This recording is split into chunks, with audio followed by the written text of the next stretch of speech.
जोशीमठ आपदा को लेकर दिल्ली में केंद्रीय गृह मंत्री अमित शाह ने बैठक बुलाई। मीटिंग में नितिन गडकरी, भूपेंद्र यादव, गजेंद्र सिंह शेखावत और नॉर्थ और साउथ ब्लॉक के बड़े अधिकारी भी शामिल हुए। जोशीमठ पहुंचे सीएम पुष्कर सिंह धामी ने दिन की शुरुआत पूजा पाठ से की। सीएम पुष्कर सिंह धामी सबसे पहले नरसिंह मंदिर पहुंचे, जहां इस जोशीमठ को इस आपदा से उबारने की प्रार्थना की। जोशीमठ आपदा पर एक्शन में दिखाई दे रहे हैं सीएम पुष्कर सिंह धामी। जोशीमठ पहुंचकर अधिकारियों के साथ बैठक की है। लोगों की सुरक्षा को लेकर के सख्त निर्देश भी दिए गए। अधिकारियों के साथ बैठक से पहले सीएम पुष्कर सिंह धामी ने प्रभावित इलाकों का दौरा किया। हेलीकॉप्टर से पूरे जोशीमठ का निरीक्षण किया। जोशीमठ पहुंचकर मुख्यमंत्री पुष्कर सिंह धामी ने राहत शिविरों में लोगों से मुलाकात की, प्रभावित लोगों से बातचीत की है, लोगों को हर संभव मदद का पूरी तरह से भरोसा दिलाया। मुख्यमंत्री धामी को अपने बीच पाकर के लोगों में भी भरोसा जागा। जोशीमठ आपदा पर दिल्ली हाईकोर्ट में सुनवाई हुई। इस दौरान उत्तराखंड सरकार ने जवाब में कहा कि राज्य और केंद्र सरकार इस मुद्दे पर नजर बनाए हुए है। कई टीमों को जोशीमठ में तैनात किया गया। प्रभावित लोगों को सुरक्षित जगह पर पहुंचाया जा चुका है। जोशीमठ में सर्वे के लिए अब ड्रोन का इस्तेमाल किया जा रहा है। जोशीमठ में हर दिन ड्रोन से ज्यादा प्रभावित इलाकों की मैपिंग करके डेटा वैज्ञानिकों को भेजा जा रहा है। इससे ये पता लगाने की कोशिश की जा रही है कि किन इलाकों में सबसे ज्यादा दरारें पड़ी है। जोशीमठ के अटाली गांव में भी दरार देखने को मिल रही है। जहां कई खेतों में चौड़ी दरारें हो चुकी है, तो वहीं जमीन 3 फीट तक धंस गई है। जोशीमठ के सेंधर इलाके में बना एक मंदिर पूरी तरह से ढह गया। करीब 6 दिन पहले इस मंदिर की दरार आना शुरू हुई थी और इसके बाद दरार बढ़ने लगी और इसी वजह से ये मंदिर पूरी तरह ढह गया। जोशीमठ में धामी सरकार पूरे एक्शन मोड में है। एनडीआरएफ और एसडीआरएफ की टीमें राहत बचाव के काम में जुटी हुई है, जो लोगों को सुरक्षित जगह पर भेजने का काम कर रही है।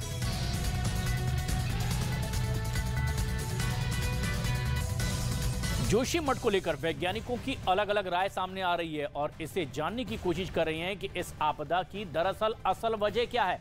न्यूज 18 ने उत्तराखंड के भूवैज्ञानिक एमपीएस बिस से खास बातचीत की है। उन्होंने आपदा की वजह क्या है ये बताई, आप भी गौर से सुनिए। जिस तरीके से सर जोशीमठ में देखिए, एक तो जगह जगह जो पानी के चश्मे फूट रहे हैं वो तो है ही, एक और जो दिक्कत वहाँ पर बनी हुई है वो दरारें हैं। हल्की दरारें पड़ रही हैं, गहरी होती जा रही हैं, फिर जमीन से खिसकते जा रहे हैं। क्या रीजन इसका आपको लगता है? देखिए, दरार होने के कई सारे फैक्टर हैं। दरार होने के हमारे भूविज्ञान में आंतरिक और बाह्य दोनों कारण हैं। आंतरिक कारण है हमारा टेक्टोनिक, जिसको हम बोलते हैं कि जो हमारी टेक्टोनिक जो रेफरेंसेज हैं, जो हमारे रिफ्लेक्शंस हैं, वो अर्थक्वेक के फॉर्म में हमें ज़मीन में नज़र आते हैं, जो हमको फील होता है। कहीं वोल्केनो होता है, कहीं यहाँ अर्थक्वेक होता है। तो अर्थक्वेक से जो है जब कंपन होता है तो जो चट्टान है या सॉइल है, जो उसका कॉम्पैक्टनेस है, जो कोहेसिव फोर्स है, वो रिड्यूस होता है। और जब वो ढाल में वो मलबा खड़ा है और ये इस तरह से हिल गया, तो स्वाभाविक है उस मिट्टी में थोड़ा बहुत शिफ्टिंग होती है, दरारें होती है, जॉइंट हैं, फिशर्स हैं रॉक के अंदर, जो ऑलरेडी एग्जिस्टिंग फिशर्स है, जैसे कि हमारे हिमालयन रॉक में कॉमनली देखा गया है। तो वो फिशर का भी जो है वाइडनिंग होती है। तो उस वाइडनिंग की वजह से धीरे धीरे करके वो चौड़ी होती है, जिसको आप कह रहे हैं चौड़ी हो रही है, या जिसको आप कह रहे हैं मिट्टी के खेत जो है धीरे धीरे करके चौड़े हो रहे हैं। तो एक रीजन तो वो है। दूसरा जो है एक्सटर्नल फोर्सेज है।